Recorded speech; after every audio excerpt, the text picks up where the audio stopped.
right, y'all. First off, I just want to, for all the introverts out there, I want you to know that this is terrifying. And I don't know why FinCon asked me to do this, but channeling the good energy, thank you all for being so supportive in everything that I've done here. I want to talk to you a little bit about growing your community as a content creator. And it's one of the main things that people always ask me about because I've kind of been doing this for a little bit. I am an award-winning podcaster, blogger, and content creator that has been doing this for 10 years now, which is like wild to me to even think about that. I definitely became a content creator before video was a thing. And I became a blogger and a podcaster because I did not actually want to have to show my face for anything. I swore, I could be an anonymous blogger, nobody cares who I am, and I could just have a podcast and no one would care what I looked like because they just wanted to listen to my voice. But, then we got TikTok and Instagram Reels and the rest of that is history. So much for that.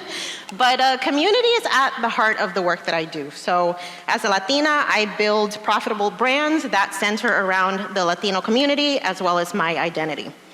You may know me for this first, Yo Quiero Dinero. This is actually now a 5-time Plutus Award-winning podcast. Thank you. With over 1 million downloads, but that's not how I actually started in my journey. As Erica stated in the intro, I actually started this content creation journey as a blogger with Delish Delights, and this is a Latin food blog that reaches 4 million readers a year. So I think, I always tell people I became an accidental entrepreneur because I actually didn't realize that I was doing what I'm going to tell you about, which is building community. I was always looking for opportunities to connect with people that I could relate to in conversations about money, in conversations around food, and now my latest project, the Corazon Chronicles podcast, is about the first-gen experience and learning how to have healthy relationships when maybe you didn't see that modeled growing up. So your community is not just numbers, it's not an algorithm, it is actually a network of people that are your cheerleaders on the ground. And they believe in you. And I think what happens for a lot of us is that there is this focus on the metrics, the data, the algorithm. But what people actually need from you when it comes to building community is a connection. That is what community is. So how do we do that? Well, thanks to my trusty assistant, ChatGPT, I came up with a framework. And for any of the coaches out there, if y'all need really cute acronyms that you can then turn into a framework strategy, ChatGPT is your friend, okay? So we're gonna go through this 6-step process and we're gonna talk about how to actually grow your community as a content creator. Now the first one is genuine authenticity. The quote that I really hate hearing is, don't meet your heroes. Because what that says to me is there's a lot of people out here with influence that are actually not who they portray themselves to be. And so they're not being authentic. Your community needs you to be you. I like to say they need you to be who you are at brunch. Not at work, not in academia. They don't need the code switched version of you. They don't need the academic thesis version of you. They need you to be the real you. Okay? Like for instance, if you've listened to my podcast, you will know that I love the F word. For 2 reasons. First, I'm from Jersey, so it's kind of like a love language. And the second reason is because, there's a lot of things in the finance world that really just make you want to use the F word. So I use it. And it's kind of my thing, but when I first started my podcast, I was definitely trying to be a CNBC talking head. And it definitely felt completely inauthentic, and I got tired of it, and I said, I don't even want to listen to this, so why would anybody else? So I had to go back and say, who would I want to listen to? How would I have this conversation with my girlfriends if we're having brunch? And that's how I have conducted myself ever since then on the podcast. Another part of being authentic is showing not just the highlight reels, okay? Because we all know that's the easy stuff to talk about. But showing the good, the bad, and the ugly is how you actually make that connection with people and show them all of the aspects that it is to be you. I actually filmed my divorce proceedings, like my court proceedings where the judge, finalized all my stuff. And I was able to capture a really iconic moment when the judge was like, girl, you did a good job getting that post up, okay? And that was a great opportunity for me to teach my audience, hey, you should probably get a post up, because it actually worked out for me. And if I had just hidden behind, the perfect life, the perfect everything, I wouldn't have had the opportunity to teach my audience in a moment that didn't feel great, how they could prevent themselves from finding, themselves in financial chaos because of a divorce, which, many people will experience at some point in their lives. And I think that's also important to just not wait until you've hit that milestone to document or show what you're up to.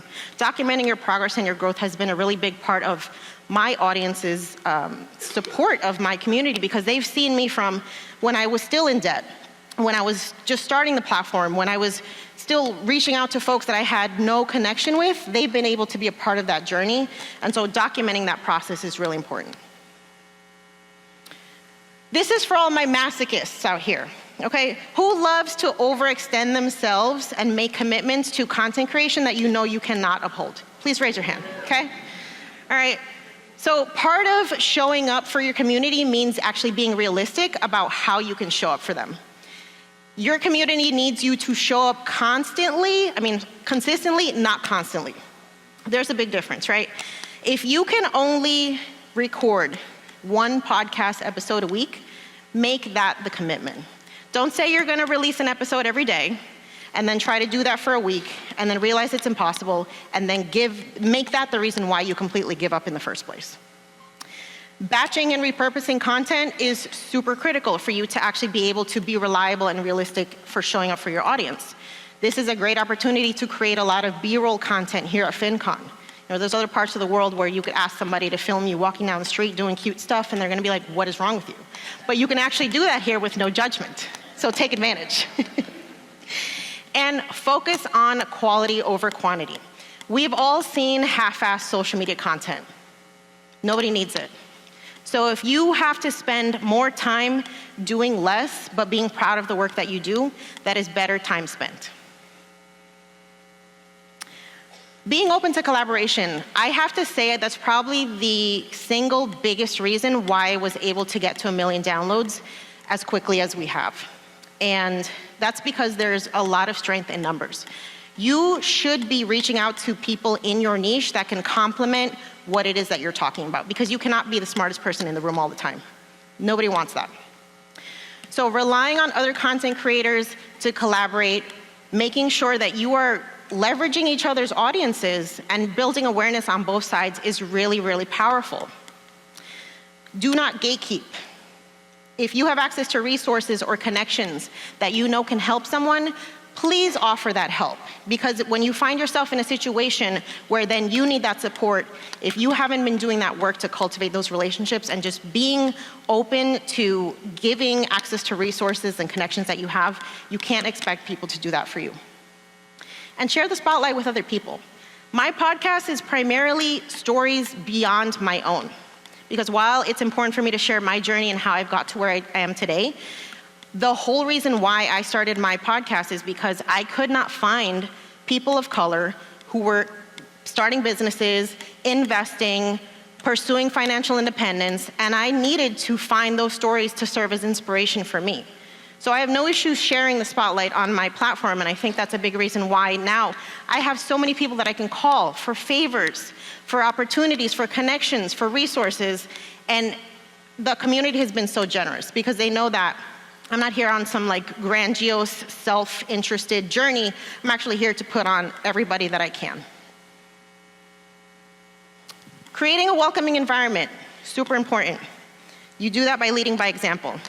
You cannot allow the cynicism and the aggression that can sometimes live on social media to be the environment that people experience when they're on your platforms.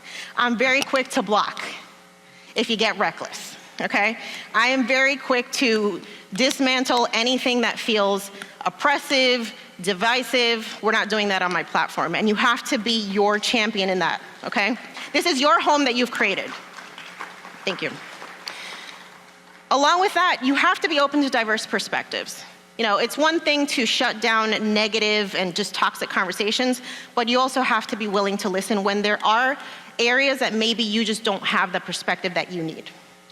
And that goes back again to not being the smartest person in the room all the time.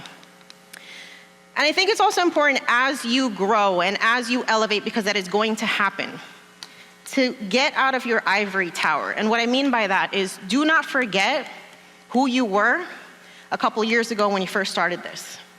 Because the people that are following you are those people now. So remind yourself that even though you think you've got it all together, there's nothing that you could do wrong, don't come with a judgmental attitude towards your audience if they're not where you need or where they want to be or where you want them to be. Transparency.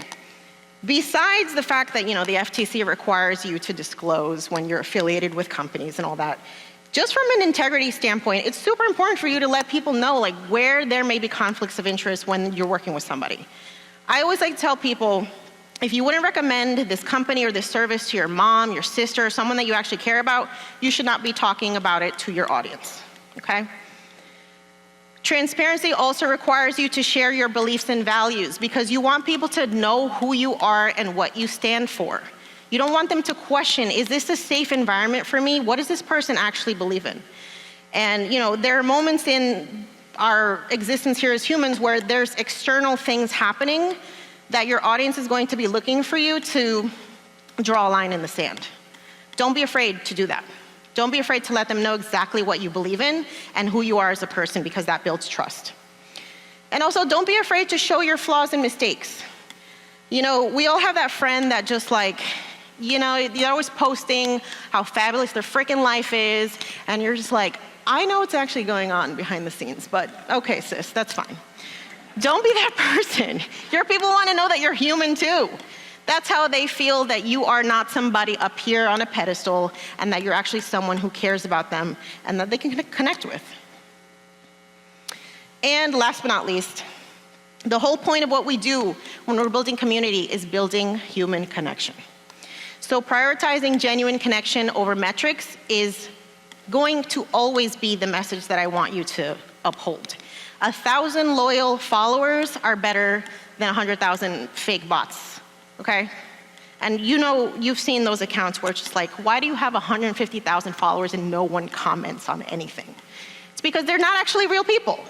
Those are creators that are focused on metrics versus actual human connection. Understanding your audience's needs, dreams, and fears is going to help you as a content creator, because you're actually going to be able to create content that speaks to those things. And when you make people feel seen through your content, this is how they become loyal. And building relationships that go beyond just online interactions is so paramount. When you have the opportunity to do live in-person events, whether that is going and organizing a little dinner in your city, or if you have a book and you want to do a little book tour, even virtual opportunities for you to connect with your audience, there has to be more than just social media comments and DMs. Give people an opportunity to really experience what it's like to be in your realm, because those people actually become your street team out in the world, because they've had that level of interaction with you that not everybody has. And you're gonna have people cheerleading you even when you're not in the room. So I wanna leave you with this. Don't just capture attention, capture hearts. Don't just create content, create connections. And don't just share stories, inspire others to tell theirs. Thank you.